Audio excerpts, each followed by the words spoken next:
மிகவும் பவித்திரமான பக்தர்கள் காலணிகளை அணிந்து செல்ல வேண்டாமோ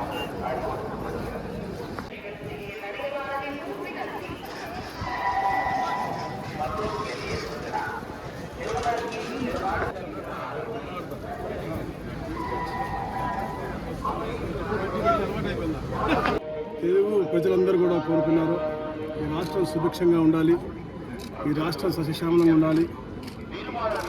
గతంలో జరిగినటువంటి అన్యాయాన్ని తిరిగి పునర్నిర్మించుకుని రాష్ట్రాన్ని మంచి గాడిలో పెట్టాలని లక్ష్యంతో ప్రజలందరూ కూడా పెద్ద ఎత్తున వన్ సైడ్గా ఓటేసి ఈ యొక్క ఎన్డీఏ కూటమిని గెలిపించారు.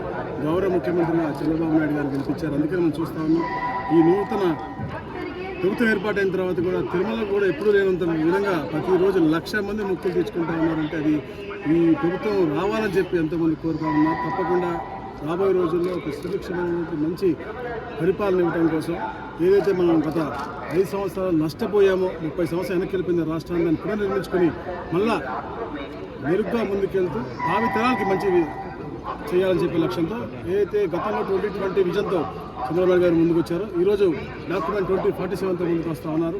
రాష్ట్రమే కాదు దేశం కూడా రాబోయే రోజుల్లో ఒక ఉన్నత శిఖరంలో ఉండాలనే లక్ష్యంతోనే చంద్రబాబు ఆర్నేషన్ కృషి చేస్తూ ఉన్నారు.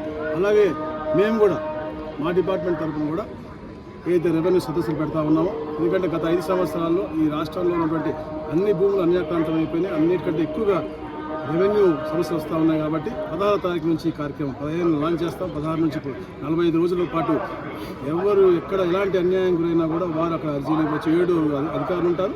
దాని తర్వాత మనం ముఖ్యంగా 45 రోజులు దీన్ని పరిష్కరించడానికి. అలాగే అయితే గ్రామాల్లో కూడా ఫోన్ చేస్తూ ఉన్నారు, మేము బయటపడి చెప్పలేకపోతున్నాం, భయపడుతుంటే ఇంకా భయభ్రాంతులు చేస్తూ ఉన్నారు. కాబట్టి వాళ్ళు కూడా సపరేట్ కాల్ సెంటర్ పెట్టి వాళ్ళ సమస్యలు పరిష్కరించే దిశగా తప్పకుండా ఈ ప్రభుత్వం ముందుకు పోతుంది తెలియజేస్తాం. అలాగే మఠం భూములు కొన్ని కబ్జాకు గురైనాయని చెప్తున్నారు. మఠం కావచ్చు, నిషేధిత పూర్తిగా దానిపైన అధ్యయనం చేసి తప్పకుండా అన్యాయం జరిగింది కాబట్టే ఏదైతే గతంలో అంటే ఈ అసైన్మెంట్ ల్యాండ్ అనేది ఇప్పుడు ఈ చరిత్ర ఈరోజు 10 సంవత్సరాలు 20 సంవత్సరాలు 30 సంవత్సరాలు 100 సంవత్సరాల నుంచి ఎప్పుడెప్పుడు ల్యాండ్ స్ఫూర్తి ఇవ్వడం జరిగింది. దాని తర్వాత ఎన్నో యాక్ట్లు మారినాయి. వీళ్ళు యాక్ట్లను దుర్వినియోగం చేసి ప్లస్ వాళ్ళ ఇష్టానుసారంగా ఎవరికైతే ఊళ్ళో లక్షల వాళ్ళ భూములు కూడా 22లో పెట్టి బ్లాక్ చేయటం వాళ్ళ వాళ్ళ 20%కే కొనుక్కోవడం, అలాగే ఫ్రీ హోల్డ్ చేస్తారని చెప్పేసి కూడా గతంలో ఏదైతే 596 జీవో తెచ్చారు దాన్ని కూడా ముందు ఉన్నటువంటి వాళ్ళందరూ కూడా 10% 20% ఇచ్చి వాళ్ళకి అన్యాయక్రాంతం చేసినటువంటి పరిస్థితి అన్నీ కూడా మాకు వచ్చాయి. కాబట్టి ఈ రోజున మేము 3 నెలల పాటు దాని మీద అధ్యయనం చేద్దామని చెప్పేసి పూర్తిగా ఈ రిజిస్ట్రేషన్ అన్ని కూడా ఆపేయడం జరిగింది. తప్పకుండా కేస్ బై కేస్ మా కలెక్టర్లు ఉన్నారు, ఎంఆర్ఓ ఉన్నారు, ఆర్డీఓ ఉన్నారు, దాని తర్వాత సిసిఎల్ఏ ఉన్నారు, దాని తర్వాత చీఫ్ సెక్రటరీ గారు వాళ్ళందరూ కూడా చూసుకుని ప్రభుత్వం దృష్టికి వచ్చిన తర్వాత అన్ని కూడా క్రమక్రమంగా అన్ని కూడా క్రమబద్ధీకరించి పేదవాడికి న్యాయం చేయాలని లక్ష్యంతో చంద్రబాబు నాయుడు గారి ప్రభుత్వం ముందుకు